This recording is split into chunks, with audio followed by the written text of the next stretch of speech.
ஆடி மாதம் அமாவாசை நாளின் ரகசியம் தெரியுமா? நம் முன்னோர் நம்மை பார்த்து கொள்ளும் நிமிடங்கள் இது. முன்னோர்களுக்கு பித்ரு தர்ப்பணம் செய்யும் புனித நாள். இன்றைய நாள் அவர்களது ஆசீர்வாதத்தை பெற ஒரு வாய்ப்பு. பித்ருக்கள் இந்த நாளில் பூமிக்கு வந்து நம்மை பார்ப்பார்கள். நாம் கொடுக்கும் சிறிய நன்றி கூட அவர்களுக்கு மிகப்பெரிய சந்தோஷம் தரும். இந்த ஆண்டு ஆடி அமாவாசை. இந்த நாளில் உங்கள் வீட்டில் தயிர் சாதம், பாக்கு, வெல்லம் வைத்து பித்ருக்கள் நாமத்தில் நிவேதனம் செய்யுங்கள். தர்ப்பணம், தானம், பிரார்த்தனை இவை மூன்றும் செய்தால் உங்கள் வாழ்வில் தடைப்பட்ட காரியங்கள் ஓட ஓட வரும். இன்று உங்கள் வீட்டில் செல்ல முடியாவிட்டால் மனசிலிருந்தே ஒரு நன்றி சொல்லுங்க.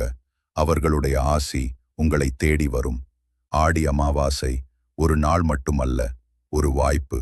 பித்ருக்களின் அருளை பெற்ற வாழ்வுக்கு இன்று துவக்கமிடுங்கள். இந்த வருடம் செய்யாவிட்டாலும் அடுத்த வருடம் செய்யுங்கள். இந்த ஆடி அமாவாசையின் புனிதத்தை கேள்விப்பட்டு விட்டீர்கள். உங்கள் நண்பர்களுக்கும் சொல்லுங்க.